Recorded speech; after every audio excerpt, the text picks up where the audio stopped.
Bismillah ar-Rahman ar-Rahim. Assalamu alaikum wa rahmatullahi wa barakatuh. How are you, my students? I hope that you're happy and healthy and ready for today's lesson, which will be speaking. But before we do that, let's revise what we took previously in our reading lesson. If you remember that I explained to you the jigsaw reading, just like the puzzle here. The jigsaw reading, when you read just part of the article and your friend reads the second part and his friend reads the third part, and so once you read them and understand them, you exchange the information, exchange what you understood, so that by the end, everyone will understand the whole article. We took the crime puzzles article. Of course, all of this unit is crime themed. The theme of this unit, this whole unit is about crime, criminals, law, etc. If you remember the first one, we took the case of the stolen jewels with Detective Combs. Once he saw the glass outside, the broken glass outside the shop, he knew that the owner of the shop was lying about the jewels being stolen. And the second one, the case of the bowling alley, when he left his phone intentionally in the bowling alley and asked the criminal to bring it. Once he knew which bowling alley it was, the Mr. Combs immediately knew that he was the culprit. Then we took the answers here, of course. We knew how did Mr. Combs solve each puzzle. Of course, crimes are puzzles. So these answers show us how did Mr. Combs or Detective Combs solved each puzzle. So let's open our workbook on pages 96. Complete the newspaper article with the simple past, past perfect, or past perfect progressive. The missing bag. This is the title of the article. So here we have a few gaps. So we have to fill each gap with the simple past or past perfect or the past perfect progressive. So let's read it together. The missing bag, Trenton, New Jersey. Last Saturday, Mrs. Judy Bobson called, the first one is done for you, the police to report that her bag had been stolen. Earlier that morning, she to the bank to take out money. And the verb is go. So what did she do? Very good. She had gone to the bank to take out the money and go shopping. Her grandson graduated from high school and she decided to buy him a new laptop for college. So number 2, the verb graduate, in which form should we put it? Yes, that's correct. Had graduated from high school and she, very good, she had decided to buy him a new laptop from college. All of these are past perfect. She checked the prices. She checked prices on the internet. Very good. She had checked prices on the internet and found out that a large electronic goods retailer offer a 30% discount on all computers. The verb offer here. Very good. Had been offering past perfect progressive. Had been offering a 30% discount on all computers. She asked her brother to drive her there, but he couldn't leave work. The verb ask here, in what form should we put it? Very good. She had asked her brother to drive her there, but he couldn't leave work. So she put the money in her bag and leave home in a hurry. Yes, that's correct. She had put the money in her bag and, excellent, had left home in a hurry. Someone at the bank tell her that a lot of people go to the store over the last 3 days. So number 9, yes, had told her that a lot of people, very good, had been going to the store over the last 3 days. To find, she decided to take the bus. So, very good, she had decided to take the bus, but changed her mind and took a taxi. She changed her mind, excellent, and took a taxi. When they, and the verb get to the store. When they, very good, got to the store, she paid the fare. The fare, it means the money that she owes to the taxi. She paid the fare with some bills that she put in her coat pocket. So the verb put here, very good. She had put in her coat pocket. Get out and enter the store. Very good. Got out and enter the store. So again, from the beginning, she paid the fare with some bills that she had put in her coat pocket, got out and entered the store. A very nice sales assistant show her new laptops from some time. So the verb show here, yes, had been showing her new laptops from some time when she not have her bag.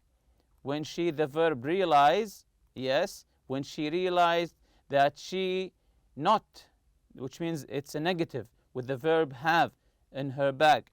Yes, she didn't have or did not have her bag. She was sure someone, and the verb steal, it was she was sure someone steal it while she was looking at laptops. So the verb steal here, yes, that's correct. She was sure someone had stolen it while she was looking at laptops. She, and the verb ask here, very good. She asked the store security to lock down the doors and search all the shoppers there. The shop manager tried to calm her down. Yes, that's correct. Tried to calm her down and get her to think about where she might have left her bag. But she wouldn't listen. So the shop manager tried to calm her down and make her remember where she left her bag. But she didn't listen. She asked him to close the shop and search all the shoppers for her bag. But she wouldn't listen. All of a sudden, a man walked in holding Mrs. Bobson's bag. She leave in the time taxi. She leave it in the time taxi. So, of course, she had left it in the taxi. She had left it in the taxi. So she forgot her bag in the taxi, and this was the whole story. So now we will be reading two stories, then answering a question about them. Again, we'll read the two stories, then answer the questions. America's dumbest criminals. Again, we'll be reading about foolish or dumb criminals, as the article suggests here. America's dumbest criminals in the workbook, page 97. So open your workbook, page 97, and look at these articles. America's dumbest criminals. So this is the first story which happened in California, USA. Let's listen together. California, USA. A man, who was in serious financial trouble after having been fired because of inadequate reading and writing skills, decided that robbing a bank would be the solution to all of his problems. He chose the Bank of America in downtown San Francisco as his target. He was walking into the branch when he realized he had not written his stick-up note. He decided to go through with it anyway and got a deposit slip from the bank and wrote his note, "This is a stick-up. Put all your money in this bag." While standing in line to give his note to the teller, he began to worry that someone had seen him write the note and might call the police. He decided to leave the Bank of America and try another bank. He crossed the street to the Wells Fargo Bank. After waiting a few minutes in line, he handed his note to the Wells Fargo teller. The teller read the note and, judging from the spelling errors, realized that the robber was not very bright. He told him that he could not accept his stick-up note since it had been written on a Bank of America deposit slip. He explained that he could only accept the note if it were written on a Wells Fargo slip and that he would either have to fill in one of their slips or go back to the Bank of America. Looking somewhat confused, but taking the teller's word for it, the man decided to leave the bank. The Wells Fargo teller then called the police, who arrested the man a few minutes later while he was waiting in line back at the Bank of America. So, as the title suggests, the dumbest people here, this is a foolish criminal. He was at the Bank of America. He wants to steal the bank there, to rob the bank. What did he do? Of course, he doesn't know how to read or to write, just a little bit. So he took a note from the floor in the Bank of America, and he wrote a threatening message. What did he write? This is, with the letters I-Z, this is a stick-up. So you can notice here he made a mistake. He doesn't know how to write. This is a stick-up. Put all your money in this bag. Money using the letter U. The word money is written in the wrong way. Of course, it's M-O-N-E-Y. Here he wrote it M-U-N-Y. So he wrote this, but because he thought then that someone saw him writing this threatening letter, so he decided to go to another bank just across the road, the Fargo Bank. Of course, the teller there was smart, was clever, was quick-witted. Once he arrived to the teller and gave him the note to threaten him, he said, "We don't accept this paper because it's from the Bank of America. If it's from here, it's okay. We will accept it. But since it's not from our bank, please go to the Bank of America and rob the bank there." So confused, he was confused, of course. He believed him and went there. And then the teller called the police, and they arrest him at the Bank of America while he was standing in line to give the teller there the threatening note. Of course, the criminal here is extremely dumb and foolish. So let's listen to the other story which happened in Colorado, USA. Let's listen together. Colorado, USA. A man walked into a corner store in Colorado Springs with a gun and demanded all of the cash from the cash register. After the cashier had put the cash in a bag, the robber saw a pack of cigarettes that he wanted behind the counter on the shelf. He told the cashier to put it in the bag along with the cash. The cashier refused, saying that the man wasn't over 21. The robber insisted that he was in fact older than 21, but the cashier stood his ground and refused to give it to him unless he showed official identification stating his age. The robber took his driver's license out of his wallet and gave it to the cashier. After a couple of minutes, the clerk agreed that the man was indeed over 21 and put the pack of cigarettes in the bag. As the robber ran from the store, the cashier immediately called the police and gave the name and address he had seen on the license. The police arrested the robber 2 hours later while he was sitting in his living room smoking a cigarette. So again, this is another dumb criminal. He went to a shop. He wanted to rob the shop, and he said to the cashier, "Give me all your money and a pack of cigarettes." A pack of cigarettes. The clever cashier here said, "I can't give you a cigarette because you're not over 21. I will give it to you if you prove to me that you are over 21. So the criminal argued with him. He tried to prove to him that he's over 21. What did he do? He took out his wallet and showed him his driver's license. Of course, in the driver's license, all of your information is there, your name, your age, even your address. So then the cashier said to him, "Okay, now I believe you. You can take the money and the cigarette." Once he went outside, the cashier immediately called the police and gave them the address, which when they stormed there, they broke into his house, they found all the money and him sitting and smoking a cigarette. Of course, maybe he was confused when he showed him the driver's license, but we all agree that it was a dumb move, a stupid move from him. So, story 1 and story 2. The first, let's take story 1. What did the robber do wrong? What did the robber do wrong? Yes, he made mistakes on his stick-up note. Of course, all of the act is wrong, but when we want to be specific, he made mistakes on his stick-up note, he didn't know how to write well, so he made some mistakes, which indicates, if you read this note, which indicates, it will give you signs that this man is not so bright, not so clever, not so smart. So, what would be a good name for the story? The first story, if you want to come up with a good name for the story, of course there is no right or wrong answer, but if you want to come up with a good name, a good title for the story, the man who moved back and forth from these banks, for me, I chose It Pays to Be Able to Read and Write. It pays to be able to read and write. If you are able to read and write, good things will happen to you. If he knew how to write, maybe the teller wouldn't figure out that he was dumb.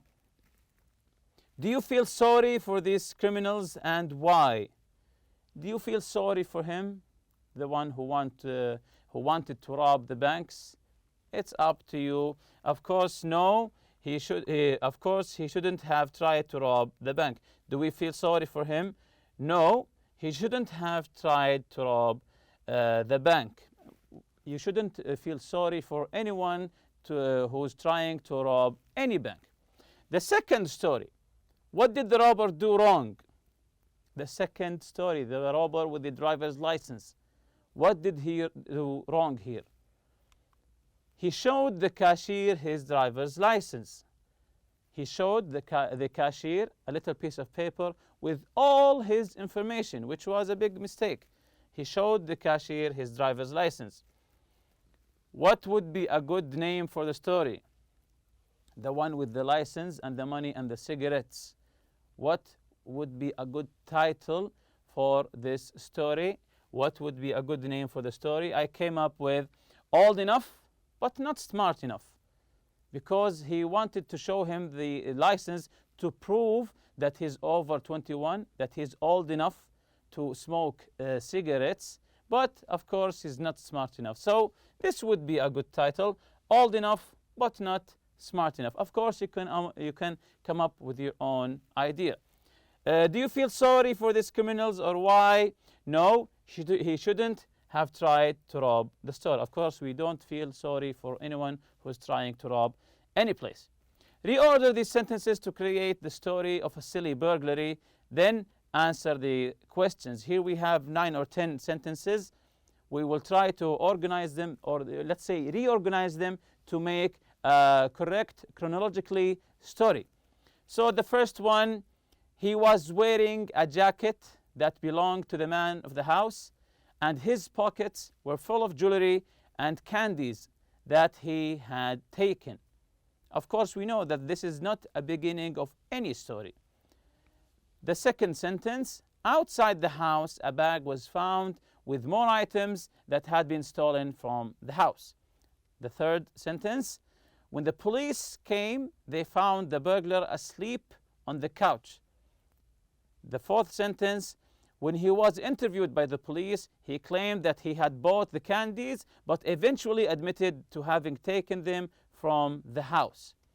The next sentence, at the time the burglar had just been released from a 2-year prison sentence for burglary. Next, the owners of the house had locked all the doors and windows before going to sleep the night before.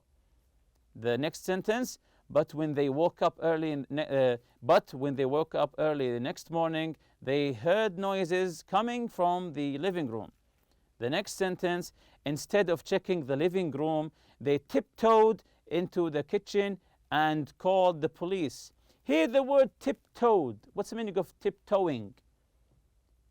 Tiptoeing. It means that you're walking on the tip of your toes, on your feet, which means or indicates that you are trying to walk very quietly. It's like when walking with someone is sleeping, you tiptoe so you don't wake him up.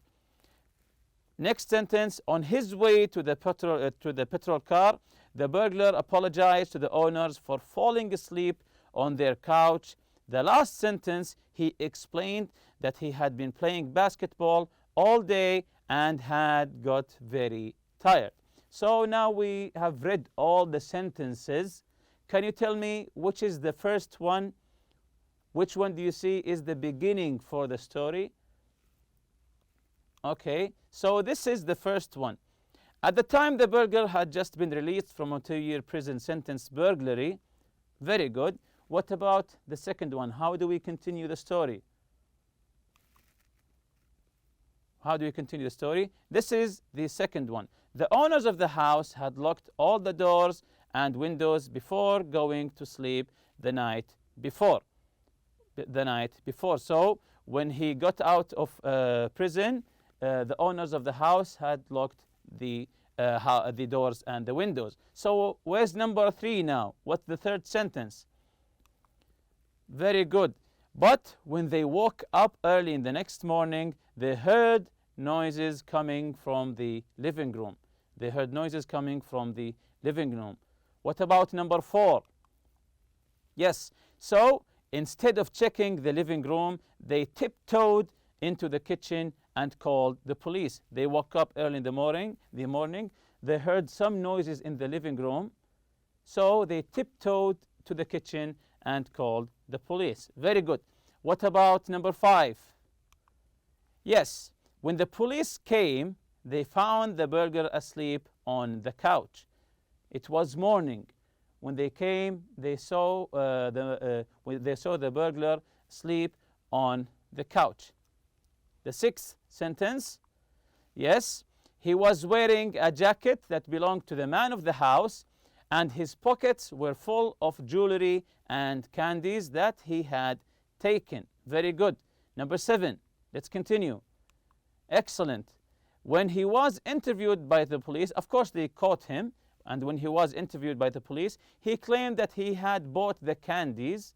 He claimed that the candies were his. He bought the candies, but eventually admitted to having taken them from the house. So he was just talking about the candies, not about the jewelries. Number 8 here, outside the house, a bag was found with more items that had been stolen from the house. So he was stealing before, putting the items in the bag and throw it outside the house. Let's continue. Let's continue with number 9 here. On his way to the patrol car, so the police took him and they wanted to put him in the car. The burglar apologized to the owners for falling asleep on their couch. So he was apologizing just for falling asleep, not apologizing for stealing from them. And he stole candies too. And the last one here, he explained that he had been playing basketball all day and got very tired. He said, I slept on your couch because I was very tired. I had been playing basketball all day. So this is good work. We have organized all the sentences here. And remember, we are at workbook page 98. So this is a quick question for you. What would you have done if you find a burglar asleep in your living room? If you woke up in the morning and went to the living room and you saw a burglar sleep here, what would you do? For me, I would give you just one answer. I would have left the house and called the police. I would have left the house and locked the door, of course, and I would have called the police. Of course, you can answer whatever you want, but this is, for me, this is the safest approach. So let's begin our speaking lesson today. The objective is to talk about the characteristics of a good detective. The characteristics of a good detective. So we will be answering what makes a good detective. Talk about the characteristics of a good detective. Work in pairs or groups so you can discuss it with your friend. What makes a good detective? What should he be? So write your ideas in the organizer below. Use the organizer to discuss in groups or in class.